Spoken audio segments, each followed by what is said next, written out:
जय माँ सरस्वती। कैसे हैं आप सब? हाँ, मैं जानती हूँ कि मैंने बिल्कुल मोमेंटम तोड़ दिया था और बहुत टाइम से वीडियो अपलोड नहीं हुई थी।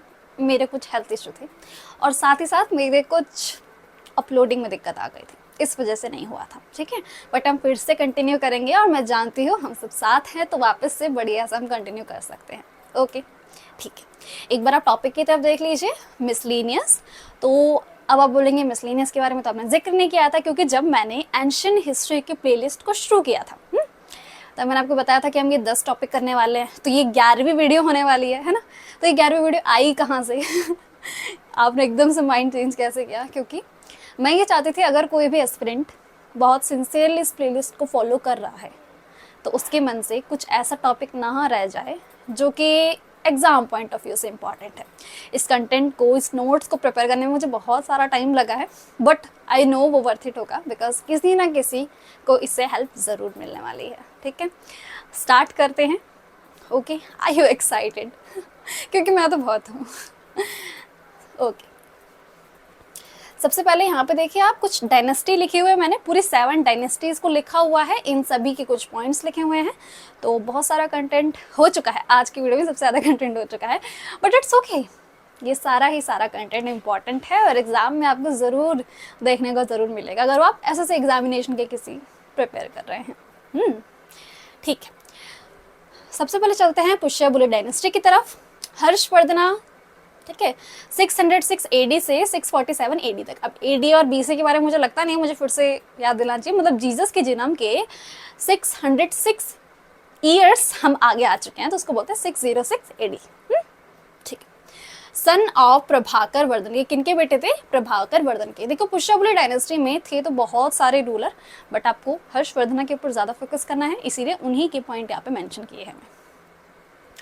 Originally belongs to Thaneshwar but shifted to Kannauj. ये पहले तो बिलोंग करते थे थानेश्वर से, बट बाद में इन्होंने अपने आप को शिफ्ट किया था कन्नौज की तरफ।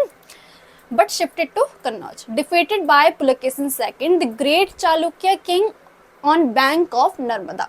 ये बहुत इंपॉर्टेंट लाइन है जो कि एग्जाम पॉइंट ऑफ व्यू से बहुत इंपॉर्टेंट है। क्यों इंपॉर्टेंट है? क्योंकि बार बार क्वेश्चन आता है कि बताइए हर्षवर्धना को डिफीट किसने किया, तो मतलब किन्होंने हर्षवर्धना को मारा या फिर उनको हराया। तो पुलकेशिन सेकंड थे, ये चालुक्य किंग थे, और कहाँ पे? Bank of Narmada. तो जब नर्मदा के आगे चालुक्य रहते थे, नर्मदा से, जस्ट नर्मदा है ना हमारी, नर्मदा और तापी बीचों बीच में से निकलती हैं, हमारे भारत के बीचों बीच के ऑलमोस्ट नर्मदा और तापी निकलती है, तो उसके जस्ट नीचे ही चालुक्य है। तो हर्षवर्धन ऊपर थे, तो उन्होंने सोचा कि हम एक काम करते हैं, हम युद्ध करते हैं चालुक्य के साथ और फिर हम अपना बहुत बड़ा साम्राज्य हासिल कर लेंगे। बट अनफॉर्चुनेटली पुलकेशिन जो सेकंड थे वो बहुत ही अच्छे रूलर थे। ऐसी बात नहीं हर्षवर्धना नहीं थे, बट ज़्यादा पावरफुल की बात हो रही है। तो पुलकेशिन सेकंड ने हर्षवर्धना को हरा दिया था। कहाँ पे हराया था? नर्मदा पे, 620 AD के टाइम पे। ठीक है, ये क्वेश्चन आपको देखने को मिलता है।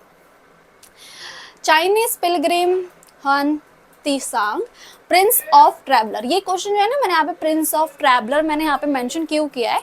क्योंकि PYQ जब मैंने चेक किए थे वहाँ पे पूछा था कि बताइए प्रिंस ऑफ ट्रैवलर किससे कहते हैं। ये SSC के एग्जाम की बात कर रही हूँ मैं। तो वहाँ पे आप ह्यून तिसांग लिख सकते हैं। अब जैसा आई डोंट नो कैसे प्रोनाउंस करते हैं, स्पेलिंग लिख दे, देख लेना।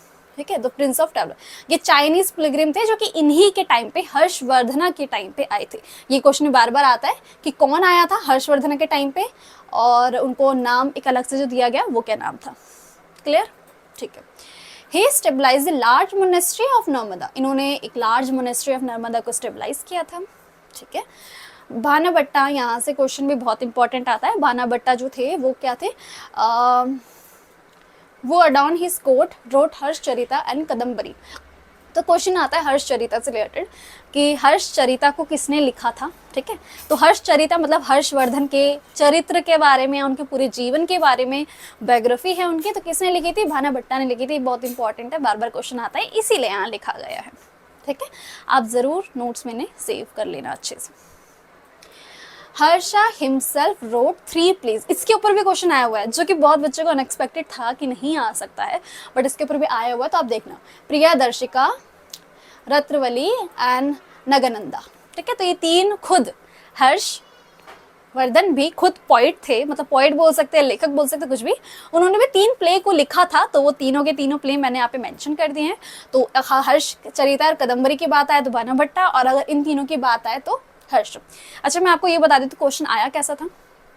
क्वेश्चन ऐसा था कि तीनों दे दिए थे, तीनों प्ले के नाम दे दिए थे, एक एक्स्ट्रा दे दिया था, बोला था बताइए which of the following is not a part of Harshacharita, जिन्होंने लिखे, हर्षवर्धना से जो लिखे हुए थे, हर्षवर्धन ने लिखे थे, उनमें से उसका पार्ट नहीं है।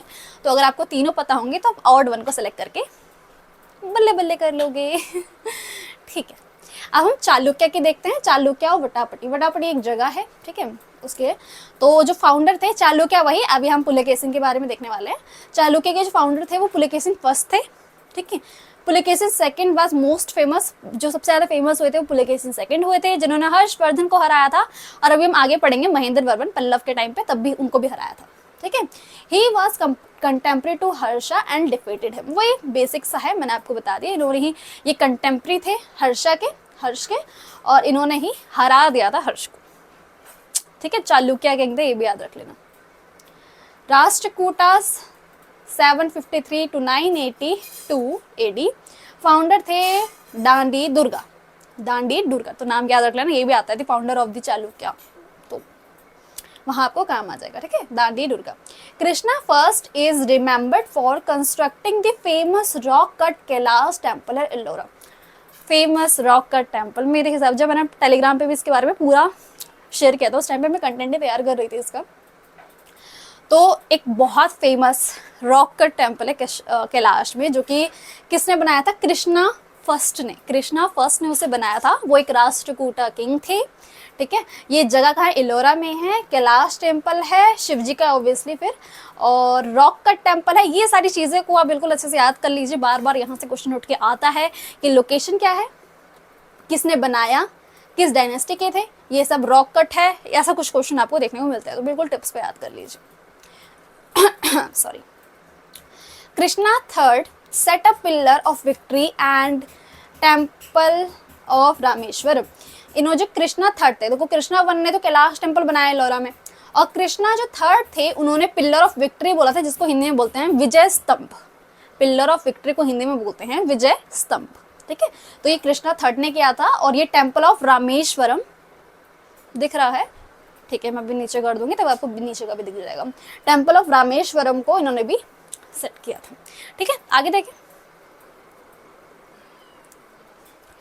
Rashtrakuta are credit with the building of cave shrine of Elephanta. Elephanta के केव श्राइन के लिए राष्ट्रकूटा को, ये वीडियो कैसी हो चुकी है, राष्ट्रकूटा को क्रेडिट दिया जाता है। इतना सा बेसिक सा पॉइंट है, बट आपको याद हो जाएगा। अब चलते हैं अपने गंगास की तरफ। ओके, तो हमें करना है फोर्थ वन, जो कि आपके गंगा है, जो 250 से 1004 AD तक रहे थे। इतना बड़ा पीरियड था, तो फिर आपने सिर्फ इतने से पॉइंट क्यों लेके, क्योंकि जहां से क्वेश्चन मेन आएगा मैं वही क्या आपको पॉइंट बता दूंगी, that's it. The king Narasimhadeva constructed sun temple at Konark. ये भी इंपॉर्टेंट है, सन टेम्पल से रिलेटेड क्वेश्चन आता है, कौन से उसके थे, नरसिम्हदेव के बारे में आता है, ठीक है। और जगह कौन सी है, कोणार्क, इससे रिलेटेड भी क्वेश्चन आपको आता है। तो बिल्कुल अच्छे से टिप्स पे हो जाना चाहिए आपके कि कोणार्क में सन टेम्पल किसने बनाया था, नरसिम्हदेव ने बनाया था, बिल्कुल टिप्स पे रख लिए, वो गंगा के थे डायनेस्टी के।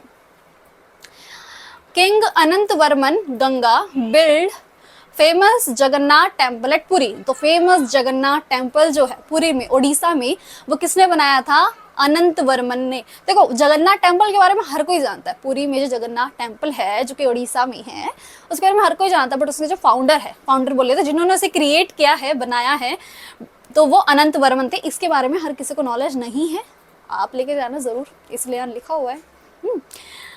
केसरीज वो used to rule Odisha before Ganga. एक केसरीज थे जिन्होंने गंगा से पहले रूल किया था इसी एरिया पर, उनके एरिया पर। उन्होंने लिंगराज टेम्पल बनाया था भुवनेश्वर में। तो एक लिंगराज टेम्पल है, बहुत फेमस है, आई नो आप जानते होंगे। तो वो फेमस जो टेम्पल है भुवनेश्वर में, वो किसने बनाया था, केसरीज ने, जो कि गंगा से पहले वहां रूल किया करते थे। पल्लवास देखते हैं, ये भी बहुत इंपॉर्टेंट टॉपिक है, देख पा रहे कितना बड़ा बड़ा लिखा हुआ है मैंने इसमें। पल्लवास के फाउंडर जो थे वो सिंब विष्णु थे, सिंब विष्णु, इनकी जो कैपिटल थी वो कांची थी। यहाँ से रिलेटेड बार बार क्वेश्चन आता है कि बताइए जो कैपिटल क्या है पल्लवास की कैपिटल, बहुत बार करीबन 5-6 बार मैं पीवाईक्यू में चेक कर चुकी हूँ, तो ये कांची के बारे में बार बार आता है। South of Chennai. नरसिम्ह वर्मन, देखो वो नरसिम्ह देव था जिन्होंने सन टेम्पल बनाया था, ये नरसिम्ह वर्मन है, was great ruler, greatest ruler, वो फाउंडेड महाबलीपुरम। बहुत इंपॉर्टेंट क्वेश्चन है महाबलीपुरम। महाबलीपुरम बार बार क्वेश्चन देखने को मिलता है कि बताइए किसने महाबलीपुरम का फाउंडेशन रखा, कौन थे वो, तो वो आपको नरसिम्ह वर्मन बिल्कुल एग्जैक्टली याद कर लीजिए, पल्लवास के थे वो, ठीक है। Which head on with beautiful rock cut rath temple भी थे, रॉक कट रथ्स और 7 पगराज, ये भी आप याद कर सकते हैं। बाकी आप मेनली तो आप महाबलीपुरम को याद कर लीजिए कि महाबलीपुरम का जो फाउंडेशन था वो नरसिम्ह वर्मन ने रखा था। Hiuen Tsang visited Kanchi during his right, तो जब नरसिम्ह वर्मन थे उसी टाइम पे हियांग तिसांग भी आए थे। अब आप बोलेंगे ये तो वो ही है ना प्रिंस ऑफ ट्रैवलर्स, तो हाँ भाई वो उधर भी गए थे इधर भी आए थे, क्योंकि नर्मदा के जस्ट ऊपर नीचे है, ये तो है, ये पास पास ही थे, तो इसलिए वो पूरा वो भ्रमण कर रहे थे। Narasimha Varman first made Rath temple of Mahabalipuram, ठीक है, तो महाबलीपुरम में रथ टेम्पल बनाया था। महेंद्र वर्मन किंग, ये वाला इंपॉर्टेंट है, महेंद्र वर्मन किंग जो कि कंटेम्प्रेरी थे हर्षा और पुलकेशिन के। मैंने आपको भी बताया था कि पुलकेशिन थर्ड ने हर्षवर्धन को हराया था। तो ये जो 3 लोग थे कंटेम्प्रेरी थे, हर्षवर्धन, पुलकेशिन और ये महेंद्र वर्मन। तो महेंद्र वर्मन जो है, महेंद्र वर्मन के ये कंटेम्प्रेरी थे हर्षा के और पुलकेशिन के। And he was poet and musician too, ये पोइट भी थे म्यूजिशियन भी थे। And he belongs to Jain, पहले ये जैन धर्म से बिलोंग करते थे। किसकी बात हो रही है? महेंद्र वर्मन की बात हो रही है, but later converted to Shaivism by Appar, ठीक है।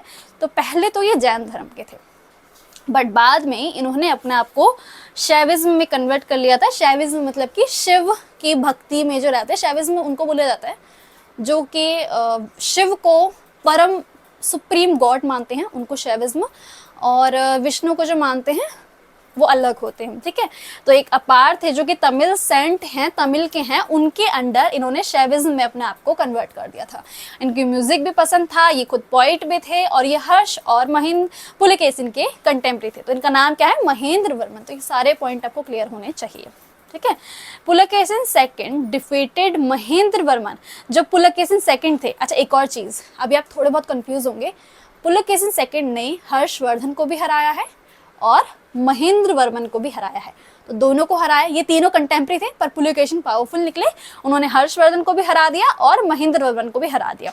तो Pulakeshin second defeated Mahendra Varman, captured his kingdom, but later Narasimha Varman defeated Pulakeshin second and acquire his kingdom back.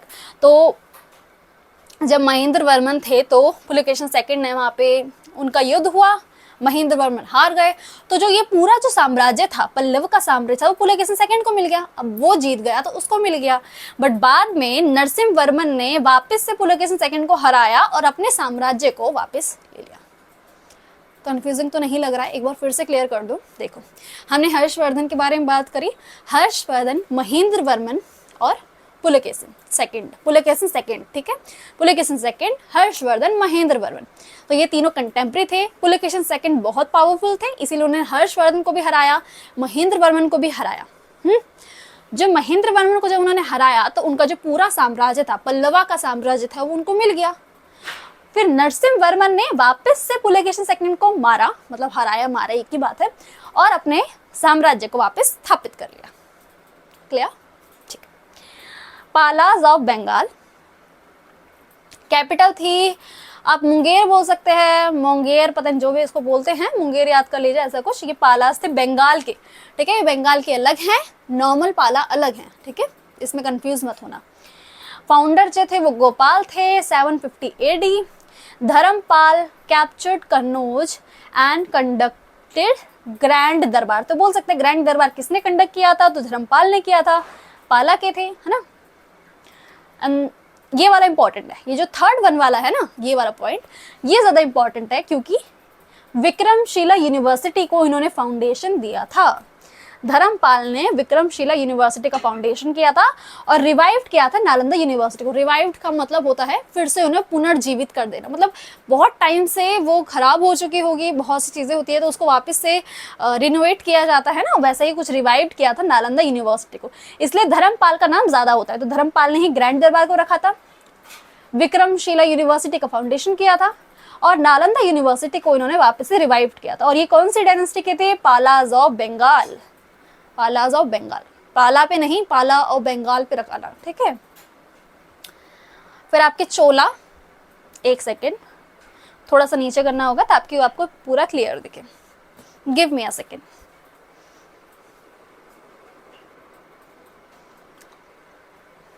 Hindi में इन्हें चोल बोलते हैं बट ऑब्वियसली इंग्लिश में आके वो चोला हो जाता है। तो चोला 846 से 1279 एडी और इनकी जो कैपिटल थी वो तंजौर थी।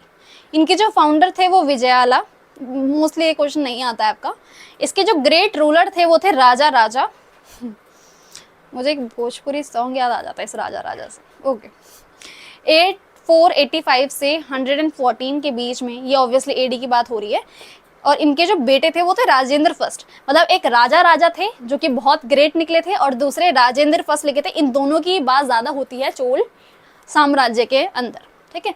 यहाँ थोड़ा अजीब से लिखा हुआ है, थोड़ा बहुत मैनेज कर लेना आप। राजा राजा फर्स्ट जो थे उन्होंने कंस्ट्रक्ट किया था राजेश्वरी टेम्पल, या फिर इसको बृहदेश्वर शिवा टेम्पल भी कहते हैं। देखो राजेश्वरी टेम्पल का नाम इनके नाम से नहीं लग रहा है कि राजा राजा से राजेश्वरी टेम्पल।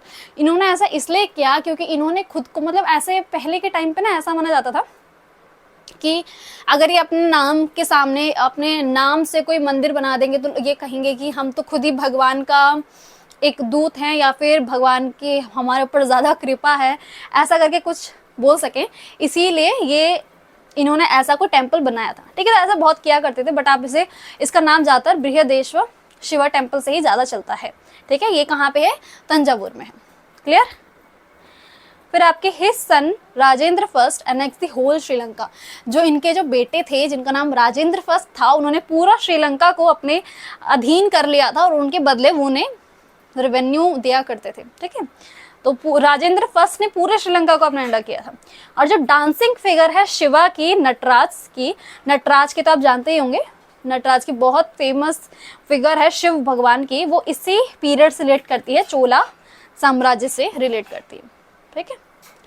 पीडीएफ के लिए आप टेलीग्राम ज्वाइन कर सकते हैं, मैं वो प्रोवाइड कर दूंगी,